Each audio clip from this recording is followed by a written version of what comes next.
শহর জুড়ে চলছে এখন প্রেমের মরশুম। একে তো ফেব্রুয়ারি মাস, তার উপরে আর কিছুদিন বাদেই আসছে বসন্তকাল।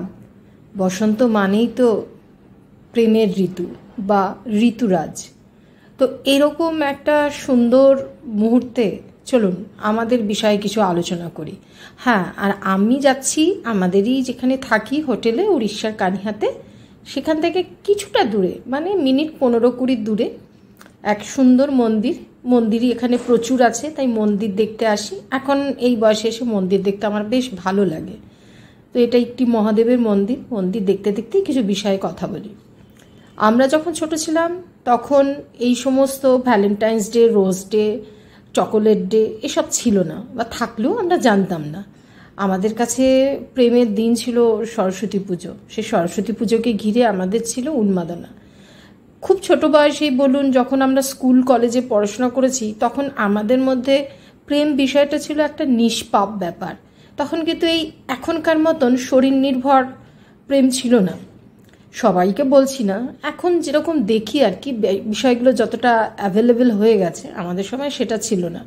আমাদের সময় হালকা চাউনি, একটু হাসি, হ্যাঁ, একটা গোলাপ দেওয়া, সেটাই কেমন একটা বুকের ভেতর দুরু দুরু ব্যাপার নিয়ে আসতো। সেই অনুভূতিগুলো এখনকার দিনের ছেলেমেয়েরা সবাই না হলেও ম্যাক্সিমামই হারিয়ে ফেলেছে।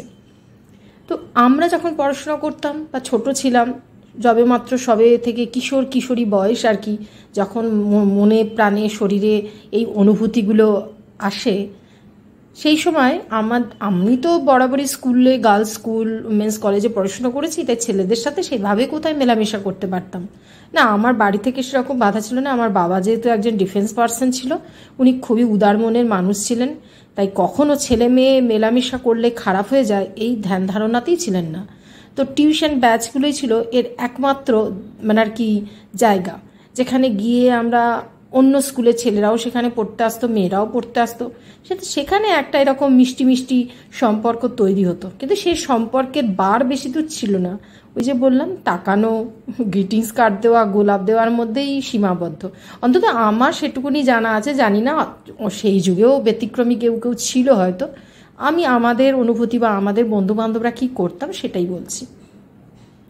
তো স্কুলের গণ্ডি পার করে, কলেজের গণ্ডি পার করে, আমার বাবা যেহেতু একটু মডার্ন মানে মানুষ ছিলেন, উনি সবসময় চাইতেন মেয়েরা অর্থনৈতিক দিক থেকে নির্ভর হোক।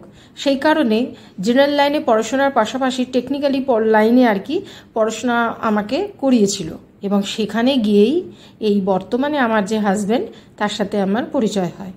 তার আমাকে খুবই ভালো লাগে, এবং সে আমাকে এই কথা বলে আর কি, যে আমার ভালো লাগে তোমাকে।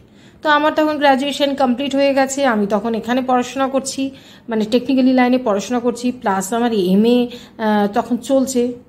তো আমি বলেছিলাম যে না, আমার পক্ষে তো এই সিদ্ধান্তটা নেওয়া সম্ভব নয়, কারণ তখন আমরা এতটা স্বাধীন মানে ছিলামই না। হ্যাঁ, আমার ভালো লাগে তোমাকে, তো তুমি আমার বাবাকে বলো, বাবা যদি রাজি হয় তবে দেখছি, মানে দেখা যাবে। তো আমার হাজব্যান্ড সরাসরি আমার বাবাকে গিয়ে জানিয়েছিল। আমার বাবা ওর এই সৎ সাহস দেখে এবং ওকে দেখে খুবই মুগ্ধ হয় বা ভালো লাগে। তো সেই কারণে বাবা বলেছিল ঠিক আছে, এখনও তো সবে পড়াশোনা করছে, আর তুমি সবে মাত্র চাকরি করছো। মানে আমি যে টেকনিক্যালি কলেজে পড়াশোনা করতাম সেখানে ও আমার সিনিয়র ছিল, আমার থেকে 2 বছরের সিনিয়র। তো সেখানে সবে চাকরিও পেয়েছে। তো এখন তো সবে প্রথম প্রথম ওকে দেখেছো, এত ফট করে তো এরকম একটা সিদ্ধান্ত নিয়ে নেওয়া যায় না। দেখাশোনা করো, কথাবার্তা বলো মাঝে মাঝে। তখন মেলামেশার সুযোগ খুব কম ছিল, সপ্তাহে হয়তো 1-8 দিন। ফোবাইলের তো কোনো চলই ছিল না। তো তারপরেও যদি বছর 2-3 পরেও যদি একই মানসিকতা থাকে, তাহলে ব্যাপারটাকে একটা সম্পর্কে রূপ দেওয়ার কথা চিন্তা করব। মানে বাড়িতে বাড়িতে কথাবার্তা হবে। হাজব্যান্ড তাতেই রাজি হয়। সেভাবেই আমাদের সম্পর্কটা প্রায় 1-1.5 বছর পর বিয়ের জায়গায় আর কি এসে পৌঁছায়।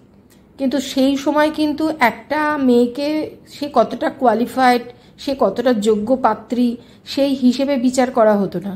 তার বিচার মূল্য ছিল অর্থ। বাবা কতটা তাকে অর্থ দিতে পারবে বিয়েতে, কতটা পয়সা খরচা করতে পারবে, সোনা গয়নাই হোক আর যে কোনো বিষয় হোক, সেই ছিল তার মাপকাঠি। তাই আমি যতই ভালো আর কি পাত্রী হই না কেন, সবাই তাই বলে, তাই বললাম, জানি না আমি আদৌ কতটা, তবে হ্যাঁ আমি খারাপ নই, এটা একদম 100% শিওর। তো সেই কারণে সেই সময় কিন্তু এই টাকা পয়সা নিয়ে কিন্তু একটা প্রবলেম এসে দাঁড়িয়েছিল, এবং যার জন্যে আমার হাজব্যান্ডকে এখানে একটা মানে বিশাল ও কৃতিত্ব, ও কিন্তু সম্পূর্ণ এই আমাকে যে কথা দিয়েছিল সেই কথাটা কিন্তু এর এর মানে কি বলবো আমি, কথাটা কিন্তু রেখেছিল সবার বিপরীতে গিয়ে। তার জন্যে ওকে সমস্ত সম্পত্তির থেকে বঞ্চিত করা হয় ওর বাবার বাড়ির। ও কিন্তু হার মানেনি, আজও কিন্তু সেই জায়গা ও রেখেছে।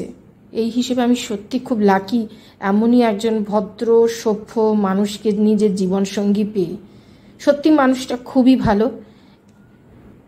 তবে শুধু ভালো মানুষ দিয়ে তো আর জীবন চলে না, জীবনের এই কঠিন বাস্তবে অনেক সমস্যা আসে, সেই সমস্যা কিন্তু পুরোটা আমাকেই ফেস করতে হতো। তারপরে তো একটা সময় এমন এলো, বাইরে চাকরি নিয়ে চলে গেল আমার হাজব্যান্ড, সেই সময় কিন্তু লড়াই পুরো আমার একার। কত আর বয়স আমার তখন 30-32 হয়তো হবে, আর আমার বিয়ের 1 বছর পরেই আমার ছেলে, সেই জন্য আরও আর এক দায়িত্ব আমার।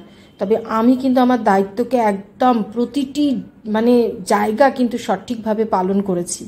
এটা কিন্তু আমাদের পাড়ার লোকেরাই বলুন আর যে আমাকে চেনে সবাই জানে যে আমি আমার সংসারটাকে কতটা একদম দৃঢ়তার সাথে এগিয়ে নিয়ে গেছি, আর নিজেকেও।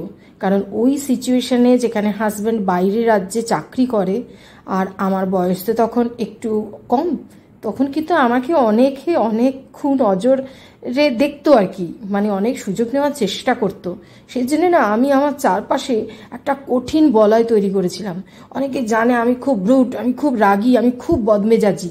অ্যাকচুয়ালি এগুলো আমার বাইরের একটা আবরণ, যাতে ফালতু ডিস্টারবেন্স আমার দিকে না আসে, অযথা কেউ আমাকে হয়রানি না করে। আর এর পরেও যদি বেশি সাহস করে সে আমার দিকে নজর দিয়েছে, তাহলে সে যা যোগ্য জবাব পেয়েছে সে মানে জীবনভর মনে রেখে দেবে। এই ছিল আর কি গল্প। জীবন আমার ভালোই, তবে হাজব্যান্ড যদি আরেকটু দৃঢ় হতো, আরেকটু শক্ত হতো, মানে মানুষের নজরগুলোকে চিনতে পারতো, তাহলে আরেকটু ভালো হতো।